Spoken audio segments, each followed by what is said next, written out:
Morning বন্ধুরা, কেমন আছো তোমরা সবাই? আশা করি সবাই ভালো আছো। তো আজকে আমরা একটা নতুন ব্লগ নিয়ে এসে গেছি আপনাদের কাছে। আজকে আমরা যাচ্ছি বার্সোনা, যেটা রাধা মায়ের জন্মস্থান। তো আমরা এই সবে যাত্রা শুরু করেছি। এখন আমরা বৃন্দাবন থেকে সবে যাচ্ছি। এখান থেকে বার্সোনার দূরত্ব 40 থেকে 45 কিলোমিটার। তো চলুন রাস্তায় যেতে যেতে কী কী দেখতে পাই আমিও দেখব এবং আপনাদেরকেও দেখাবো। তো শুরু করা যাক ভিডিওটা। সবাইকে রাধে রাধে জানিয়ে আজকের ভিডিও আমি শুরু করছি। তো আমরা এখান থেকে টোটো নিয়ে নিয়েছি, টোটো নিয়ে যাচ্ছি আমরা বার্সোনার উদ্দেশ্যে। তো দেখুন আমাদের টোটো সাওয়ারি। এইবারে আমি বাইক নিয়ে আসিনি, এখানে আমি বাই বাস এসেছি, বাই বাস ট্যুর করছি।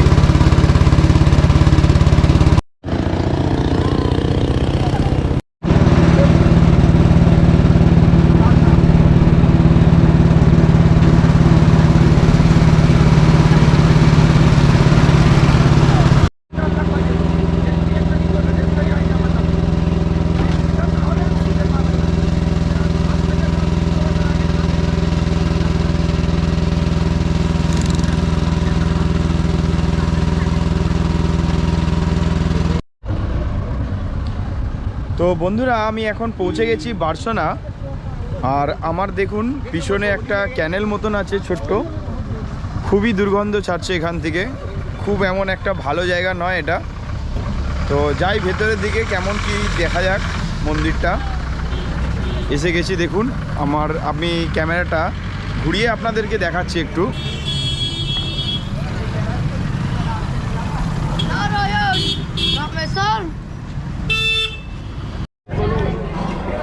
সো বন্ধুরা, আমি দেখুন এখন রাস্তা দিয়ে হাঁটতে হাঁটতে যাচ্ছি। দুধারে আপনার অনেক কিছু বিক্রি হচ্ছে, দেখতেই পাচ্ছেন।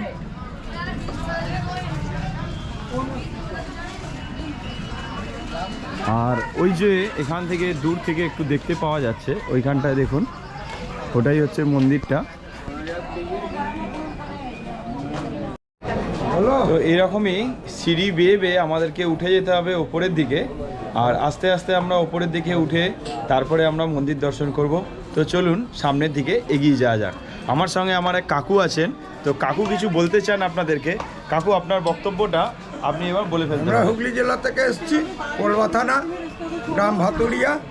তো আমরা এসেছি অনেক কষ্টে, এসে এখানে পৌঁছেছি, যাতে সকলকে কামনা করি যাতে তোমরাও আসার চেষ্টা করো। আমরাও যা যা দেখছি তোমরাও বাড়িতে বসে বসে দেখো। শুভকামনা। কাকুর সঙ্গে দেখা হলো, দেখা হয় আমার খুব ভালো লাগলো, পরিচয় হলো। কাকু আমাদের লোকাল থেকে এসছেন। আমার থেকে কাকু চুচড়ো থেকে নেমে ওখান থেকে যাওয়া যাবে। আমরা এখান থেকে যাচ্ছি। চলুন আগের ওপরের দিকে যাওয়া যাক, মন্দিরের দিকে। সো দেখতে দেখতে আমরা পৌঁছে গেলাম বন্ধুরা মন্দিরের সামনাসামনি একদম। আপনারা দেখতেই পাচ্ছেন আমার পিছনে মন্দিরটা। তো চলুন যাওয়া যাক মন্দিরের দিকে।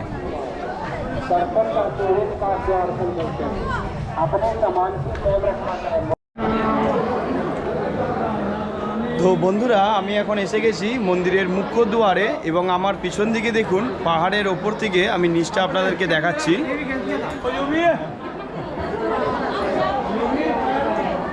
আর দেখুন আমি পুরো মন্দিরের মুখ্য দ্বারের সামনে দাঁড়িয়ে আছি। এটা মন্দিরের মুখ্য দ্বার। তো চলুন মন্দিরের ভেতরে যাওয়া যাক।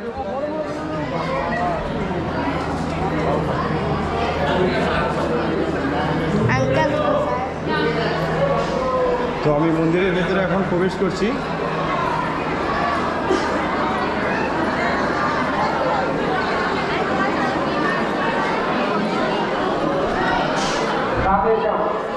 अभी अभी मंदिर का एक लेडीज बरसाया हुआ है जिसके। সো বন্ধুরা, আপনাদেরকে আমি মন্দিরের ভেতর থেকে দেখাতে পারলাম না, কারণ মন্দিরের ভেতরে ভিডিওগ্রাফি সম্পূর্ণভাবে নিষিদ্ধ আছে, তাই আমি ওখানে কোনো রকম চেষ্টা করিনি। আর বাইরে থেকেই আমি আপনাদেরকে দেখাচ্ছি মন্দিরটা।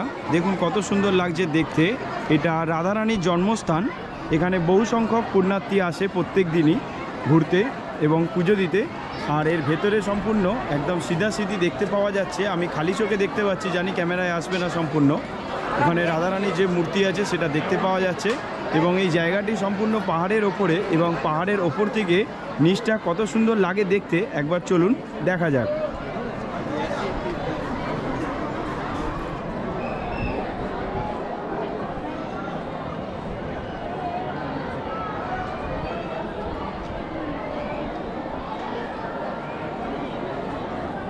আর এই দাদাও এসছে আমার সঙ্গে ঘুরতে। তো দাদা কেমন লাগলো ঘুরে? ধন্যবাদ দাদা। তো চলুন নেক্সট গন্তব্যের দিকে আবার যাওয়া যাক।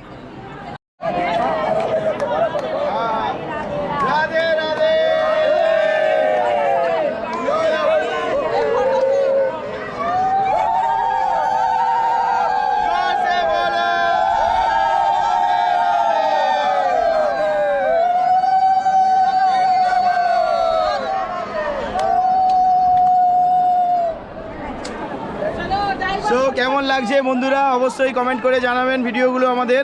চলুন পরবর্তী গন্তব্যে আমাদের যাওয়া যাক এবং ওখানে নন্দগোপাল দেখবো আমরা এবং আরও অনেক জায়গা আমাদের দেখা এখনও বাকি আছে। তো চলুন যাওয়া যাক।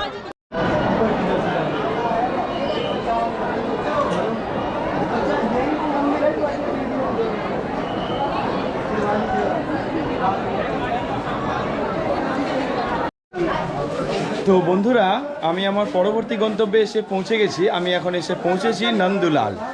তো চলুন যাওয়া যাক নন্দুলালের মন্দিরের ভেতরের দিকে। একটু ধারে আসো, একদম বলি তো। সো বন্ধুরা আমি এখন এসে পৌঁছে গেছি নন্দুলাল।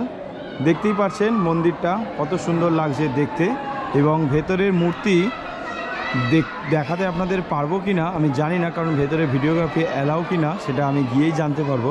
যদি অ্যালাউ থাকে তাহলে অবশ্যই আমি আপনাদেরকে দেখাবো। তো চলুন যাওয়া যাক মন্দিরের ভেতরের দিকে।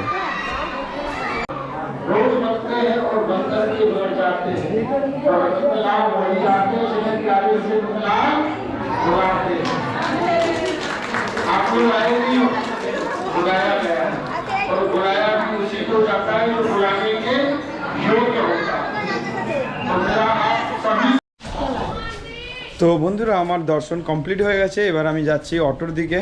আমি এবার অটোতে চাপবো, চেপে দেখা যাক কোথায় নিয়ে যায় অটোওয়ালা আমাকে নেক্সট গন্তব্যে।